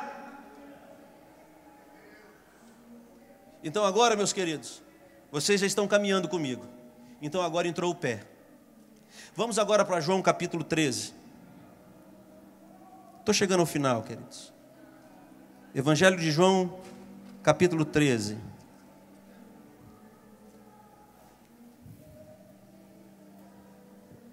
Quem encontrou diz amém. Assim, pouco antes da festa da Páscoa, provavelmente a narrativa de João 13 é o equivalente dos evangelhos sinóticos acerca da ceia do Senhor. Provavelmente é isso que está acontecendo aqui em João 13, mas descrito de uma forma diferente. Sabendo que havia chegado o tempo de Deus, em que partiria deste mundo e iria para o Pai, tendo amado os seus que estavam no mundo, amou-os até o fim. Durante o final da ceia, quando o diabo incutira no coração de Judas Iscariotes, filho de Simão, que deveria trair a Jesus, e sabendo Jesus que o Pai lhe outorgara poder sobre tudo que existe, e que viera de Deus, e estava retornando para Deus, levantou-se da mesa, tirou a capa, colocou uma toalha em volta da cintura, e em seguida derramou água numa bacia, e começou a lavar o quê? Começou a lavar o quê? Os pés dos discípulos, e a enxugá-los com a toalha que estava em sua cintura. Aproximou-se de Simão Pedro, que lhe disse: Senhor, vais me lavar os pés? Respondeu-lhe Jesus: o que faço agora não podes compreender, todavia o compreenderás mais tarde. Disse-lhe Pedro: Senhor, jamais me lavará os pés. Queridos, Pedro para mim é uma expressão do antagonismo do serviço cristão. O que eu quero dizer com antagonismo? Ele dizia uma coisa, mas fazia outra. Senhor, a tradução lá no grego original é doulos, é Kyrios, e servo é doulos, escravo. Então aqui não é senhor de respeito, como nós somos ensinados pelos nossos pais, a grande maioria. Quando você vê alguém mais velho, trata ele de senhor. É uma dificuldade para mim não chamar alguém de senhor, porque foi assim que eu aprendi com meu pai. Então aqui não é pronome de tratamento, não é expressão de respeito, não. Ele está dizendo, meu dono. E quando ele diz meu dono, está implícito que ele está dizendo, eu sou teu escravo. Agora como é que você diz para o seu dono que você não vai fazer o que ele mandou? O Pedro tinha essas coisas. Quando ele está consagrando lá no terraço, que ele tem a visão do lençol que sobe e desce, sobe e desce, sobe e desce, e escuta a voz dizendo, mata e come, ele diz, Senhor, de maneira nenhuma. Como eu digo para o Senhor de maneira nenhuma? Ele é Senhor, não tem que questionar. Na verdade, não tem que dizer nada, ele mandou fazer, faz. Eu gosto de uma colocação do pastor Jeremias Pereira, lá da 8ª Presbiteriana de Belo Horizonte, que ele diz assim, se Deus mandar você sentar, não pergunta onde está a cadeira não, senta. Eu gosto demais disso. O Senhor mandou sentar, não pergunta onde é que está a cadeira não, senta, Ele mandou sentar, senta, Ele é Senhor. E aí o Pedro vira para ele e fala, Senhor, meu dono, meu tudo. A gente não canta isso, tu és meu dono, tu és meu... Mas na hora que ele manda fazer, ele fala, Senhor, isso aí não dá. Mas como? De maneira nenhuma o Senhor vai me lavar os pés. E eu gosto de Jesus, queridos, que Jesus, como eu falei hoje de manhã, acerca do sacerdote Azarias e os 80, não tem medo de dizer o que tem que ser dito. O Azarias, com os 80 sacerdotes, falou lá para o rei Uzias, sai daí agora. E Jesus agora para o Pedro, falando, tudo bem, Pedro, não vou lavar os seus pés, mas eu não lavo os seus pés, você também não tem parte comigo. Simples assim. Irmãos, eu costumo dizer que os pastores que complicam, porque o evangelho é simples, Jesus é simples, Jesus trata a coisa assim, é papo reto, é direto, não faz curva a conversa com Jesus. Disse-lhe Pedro, Senhor, jamais me lavarás os pés, ao que lhe disse Jesus, se eu não lavar não tem parte comigo. Rogou-lhe Simão, mudou a coisa, agora ele roga. Rogou-lhe Simão, Senhor, lava não somente os meus pés, mas também as minhas mãos e a minha cabeça. Pedro agora quer entrar num jacuzzi, no ofurô, dá uma geral completa, vai num lava-jato, faz tudo. E Jesus vira para ele e fala assim, quem já se banhou, precisa apenas lavar os pés, o seu corpo está completamente limpo. O que Jesus estava dizendo? Pedro, deixa eu dizer uma coisa para você. A minha presença, a presença do meu Espírito, a minha santidade está na sua vida. Teu corpo está limpo. O que nós precisamos nessa caminhada dos pés, e os pés sujam na caminhada.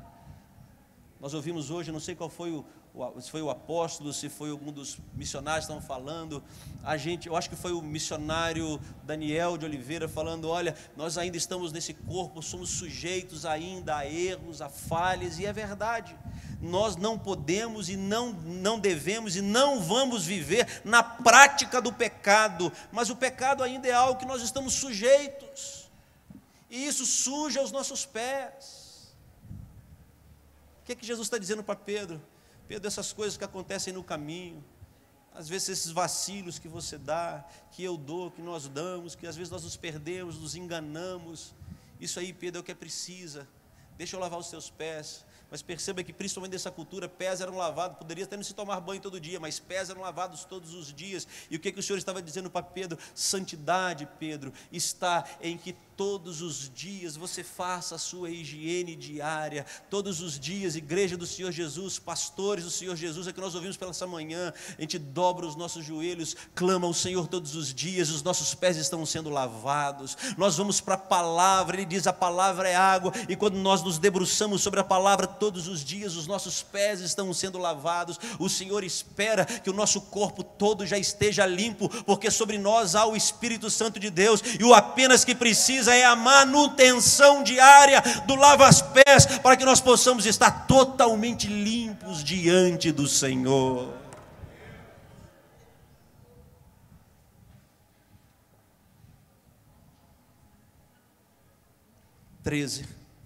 Vós me chamais de mestre e Senhor, e estáis certos, porque eu de fato o sou. Dessa maneira, se de vós eu sou o Senhor e mestre, ainda assim vos lavei os pés, igualmente vós deveis lavar os pés uns. Jesus não pediu para que eles lavassem o pé dele, mas disse, lavem os pés uns. Os serafins clamavam a Deus ou uns aos outros? Uns aos outros dizendo, santo, santo, santo é o Senhor dos exércitos. O que eu estou querendo dizer para você, querido, que cada um de nós deve ter uma pá para colocar tanto as nossas sujeiras enterradas dentro de um buraco, para que o arraial fique limpo, mas também como pastores temos a responsabilidade de ensinar o povo a cada um guardar a sua sujeira, a limpar a sua sujeira, e mesmo que eles não tenham condição de limpar, nós somos chamados para pastorear o rebanho de Deus, e nós temos que cavar os buracos para tirar toda a sujeira do arraial, porque Deus quer andar no meio deste arraial, Deus quer permanecer no meio da igreja. E eu termino dizendo o que foi falado em Apocalipse, as 7 estrelas estão na minha mão direita. Jesus nunca vai pedir nada para você que Ele mesmo não tenha feito. Jesus não vai pedir nada para mim que eu mesmo não tenha feito. Se a tua mão direita te faz pecar, arranca. Se o teu olho direito te faz pecar, arranca. Não faça nada, não entre pelo caminho da desonra, faça tudo que honre ao Senhor. E como Ele pede honra para Ele, Ele também nos honra, porque Ele não nos coloca na mão esquerda, Ele nos coloca na sua mão direita. Você está na mão direita de Deus. Mas você quer se manter na mão direita de Deus?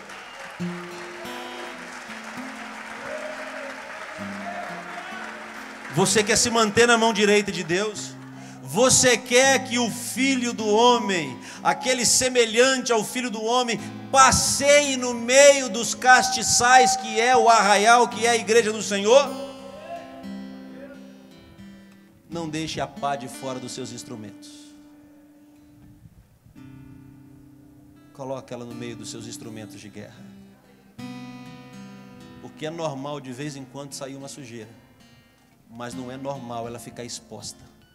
Ela tem que ficar enterrada, porque o Senhor passeia no nosso meio. Deus está no meio da sua igreja. Jesus está aqui nesta tarde, queridos. E isso não é retórica, isso é confirmação, porque Ele disse: eu estou no meio de vós. Onde estiverem 2 ou 3 reunidos no meu nome, eu estou aí no meio de vós. Jesus está aqui nesta tarde. Eu quero te convidar a se colocar de pé nessa hora. Nós vamos orar ao Senhor. Se está faltando pá, na tua indumentária, fala com o Espírito Santo de Deus: Senhor, eu quero colocar pá de novo no meio das coisas, porque eu não vou permitir que o arraial fique sujo. Eu não vou permitir sujeira no arraial. Eu não vou sair aí, Senhor, estabelecendo padrões de santidade como era no passado ou é no presente. São sujeiras que vão ficando pelo caminho. Eu não vou permitir que o pecado tome espaço na comunidade de fé, no arraial que eu estou comandando, como a igreja de Corinto fez. Eu não vou permitir que haja partidarismo no arraial. Eu não vou ser conivente com essas coisas. Eu li uma frase do reverendo Augusto Nicodemos que me marcou profundamente. Ele disse: é atribuição de todo pastor não permitir que os seus membros pequem em paz. Eu achei isso fantástico. É atribuição de todo pastor não permitir que os seus membros pequem em paz. Irmãos, a gente não vai conseguir fazer com que as pessoas sejam 100% certinhas, mas se elas não quiserem ser certas, pelo menos elas vão fazer consciente de que a estrela da mão direita gritou dizendo: isso é pecado, isso suja o arraial, isso não é nomeado no meio de vós. E eu quero orar para os pastores e para as pastoras que querem ter essa coragem de não calar a sua voz, de não calar a sua boca, custe o que custar. Custe a sua simpatia. Nós não fomos chamados para sermos simpáticos, nós fomos chamados para manter o arraial limpo. Nós não fomos chamados para ser politicamente corretos, nós fomos chamados para anunciar o Evangelho.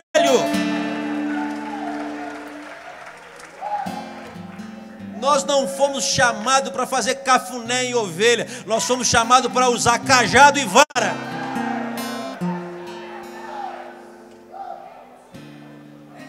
Eu não estou falando que você tem que ficar batendo em ovelha não, queridos, mas se você vir que ela está indo para um buraco, você tem que livrá-la, mesmo que seja tendo que usar o cajado ou a vara.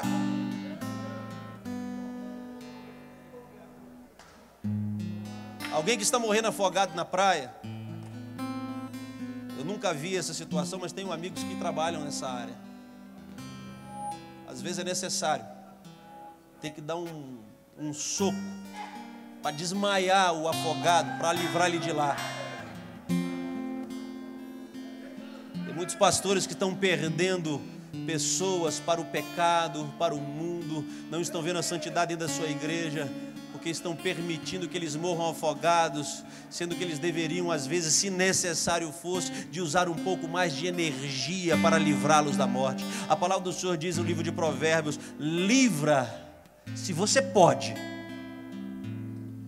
aqueles que cambaleiam em direção à perdição. Você pode?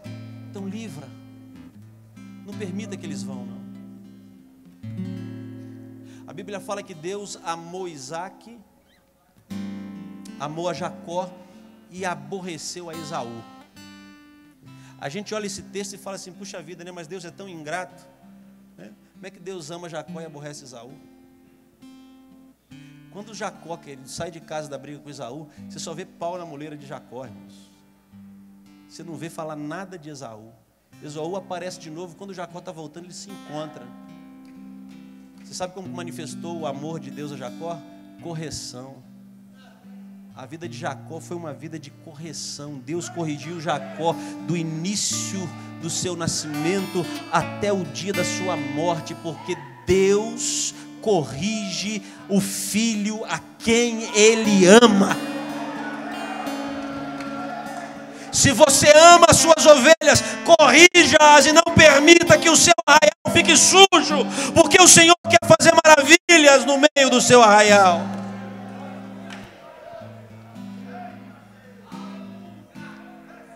Eu quero orar para você que quer ter um comportamento nesse sentido.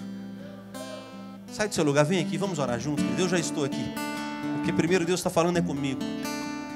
Nós vamos orar juntos. Aleluia. Quero voltar, que bênção, ao início de tudo, encontrar-me contigo, Senhor. aleluia. Quero rever meus conceitos, Aleluia. e valores. Reveja mesmo, querido. Eu quero reconstruir. Vamos limpar o arraial, vamos enterrar o que não presta. Vou regressar ao caminho, vou ver as primeiras obras, Senhor. Arrependimento é o caminho da vitória. Eu me arrependo, Senhor, me arrependo, Senhor, me arrependo, Senhor. Eu quero voltar ao primeiro amor, ao primeiro Aleluia. amor. Eu quero voltar a Deus. Eu quero voltar, aleluia. Eu quero voltar ao primeiro amor, ao primeiro amor. Eu quero voltar a Deus. La bala xerecanda, la bala suricanda lá. Rebanda la xerecanda, la bala surianda, la bala xerebanda, la bala suricandere. Rebandecou la bala xuricanta, na bala surianda, la bala xerebanda lá. Edrebonda la bala suricanta, na bala xerebanda, la bala suricanda lá. Rebanda la bala suricandere, bala xerebanda, la bala suricanda lá. Rebanda la bala suriandere, canta la bala chorebanda lá. O Senhor está trazendo um novo mover sobre a sua igreja. Um mover de retorno ao princípio. Um mover de retorno às primeiras obras.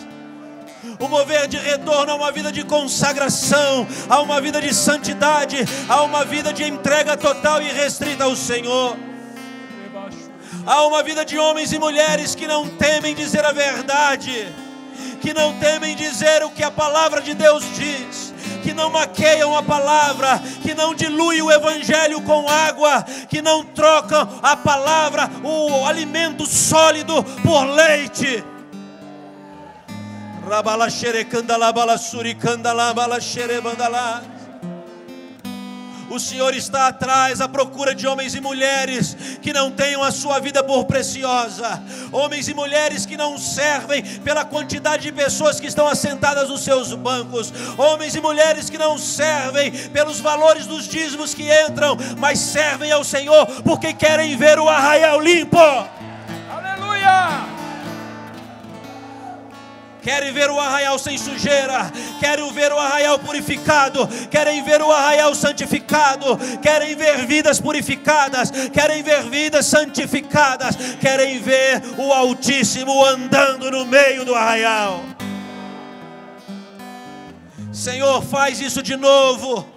Faz isso na vida de quem te clama, de quem te chama nessa tarde, de quem se quebranta diante do Senhor, de quem entra pelo caminho do arrependimento, de quem busca a tua presença com sinceridade, não apenas da boca para fora, mas que traz contrição de espírito, que traz quebrantamento de coração ao teu altar, porque a estes o Senhor jamais despreza. Faz essa obra, Senhor.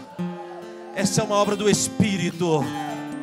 A decisão é nossa, mas a obra é do Senhor. Nós decidimos, estamos diante do Senhor, na tua presença, no teu altar. Agora envia o teu Espírito e limpa, transforma, restaura, renova e vem no meio do nosso arraial e cumpra a tua palavra em nome de Jesus. Aleluia. Eu quero voltar ao primeiro amor, ao primeiro amor. Eu quero voltar. Diga mais uma vez, igreja, eu quero voltar. Eu quero voltar ao primeiro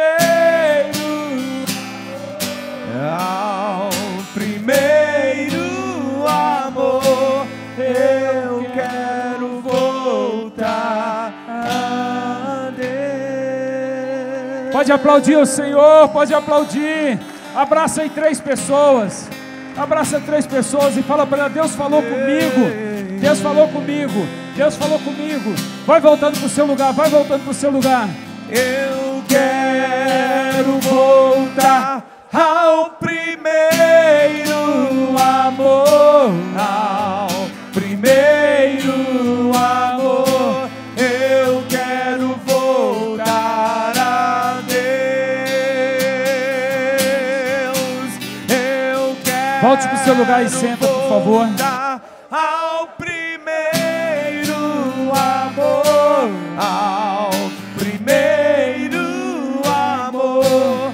Eu quero voltar a Deus.